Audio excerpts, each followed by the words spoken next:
cette inquiétude des Français, tout faire pour que ça se passe bien. Boris Vallaud, vous allez tout faire pour que ça se passe bien dans les prochaines heures, les prochains jours ? Oui, bien sûr.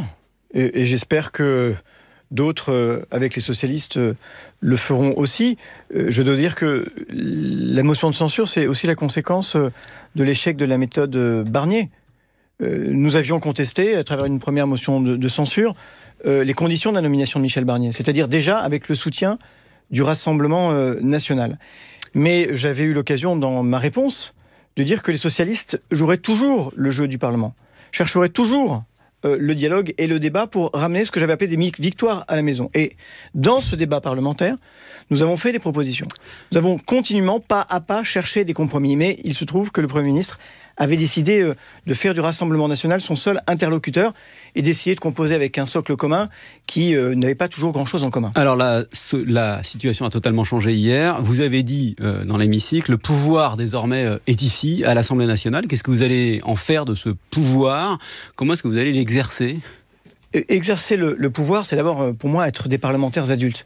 C'est-à-dire des parlementaires qui, comme dans d'autres pays, comme au Parlement européen, sont capables de porter avec beaucoup de conviction, beaucoup de vigueur, les convictions et les projets sur lesquels ils ont été élus, mais qui prennent acte du fait qu'il n'y a pas de majorité absolue dans cet hémicycle et qu'il va falloir faire des compromis et trouver des majorités les plus larges possibles, texte par texte. Mais il faut bien quelqu'un pour porter cette politique. Qui a les qualités aujourd'hui, selon vous, pour porter cette politique ? Je pense qu'il faut un Premier ministre issu de la gauche, qui soit ouvert au compromis. Et que mais acceptable par la droite ?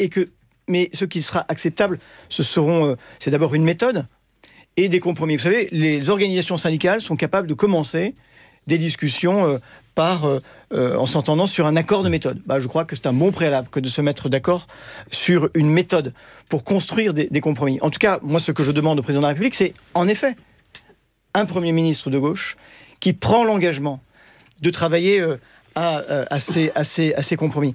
Nous avons demandé, je l'ai demandé moi hier, Olivier Faure l'a fait à nouveau, que tous les présidents de groupe, les chefs de parti, qui ont bénéficié du Front républicain, se retrouvent. Parce que notre devoir, c'est de ne pas oublier les électeurs du premier tour, et donc les idées et les projets sur lesquels nous avons été élus, ni les électeurs de second tour, qui d'une certaine manière nous obligent à cette culture nouvelle qui nous est étrangère, mais qui est absolument nécessaire. Boris Vallaud, Bernard Cazeneuve, c'est un homme de gauche ?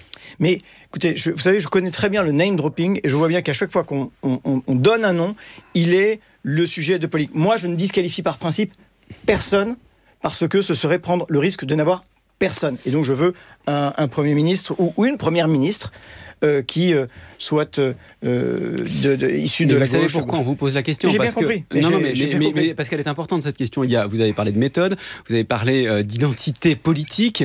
Donc il est quand même important d'avoir, en plus très vite, on est d'accord, très vite, oui, le nom d'un Premier ministre. Donc quand je vous demande si Bernard Cazeneuve ferait pour vous un bon Premier ministre, je dis que je ne disqualifie personne, que Bernard Cazeneuve ne manque pas de qualité, comme Lucie Castet, comme beaucoup d'autres, comme Olivier Faure, comme on a des personnalités éminentes. Donc ce que je veux dire, c'est qu'aujourd'hui, c'est un changement de culture, un appel à la responsabilité, un Premier ministre, une Première ministre issue de la gauche qu'il nous faut défendre et demander. Il y a un scénario dans lequel vous censurez de nouveau immédiatement ? Mais ce que nous cherchons quand nous disons un Premier ministre de gauche ouvert à un compromis, la réunion de tous ceux qui ont bénéficié du Front républicain, un contrat de législature pour éviter justement cette instabilité. Ce que l'on recherche, c'est la stabilité. Ce que l'on recherche, c'est l'accord de non-censure d'un gouvernement, d'un Premier ministre de gauche qui défendrait sa politique, mais qui ferait avec cette Assemblée les compromis que n'ont pas été capables, dans le cadre de l'arc républicain, de ce front républicain dont n'a pas été capable Michel Barnier. Et je voudrais entendre, Boris Vallaud, votre réponse à ce que vous a dit hier Gabriel Attal, c'était à l'Assemblée. Chers collègues socialistes, au début de cette séance, M. Mélenchon était dans les tribunes pour assister à nos débats. Il a écouté religieusement l'orateur de la France insoumise. Il a écouté religieusement Madame Le Pen. Il s'est levé et est parti au moment où Boris Vallaud a pris la parole. Il la respecte plus que vous. Qu'est-ce que vous faites encore avec eux ? Que faites-vous encore avec la France insoumise, vous demande Gabriel Attal. L'écume ne m'intéresse pas. C'est pas l'écume là, parce que la question... L'écume ne m'intéresse pas.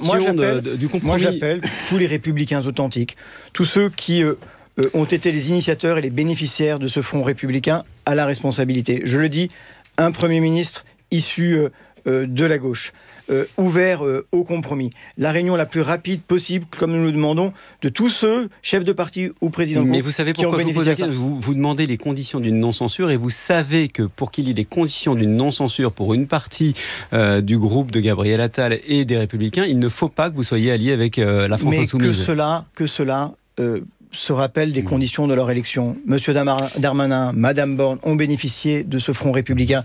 Pardon, mais à un moment donné, moi j'ai appelé aussi une sorte de sursaut moral. Il va falloir que ceux qui ont bénéficié dans ce bloc central de ce front républicain choisissent soit les maîtres chanteurs de l'extrême droite, qui les ont amenés là où ils sont, soit de dialoguer, un dialogue exigeant avec la gauche. Merci Boris Vallaud, président du groupe socialiste à l'Assemblée, d'avoir été avec nous ce matin sur France Info.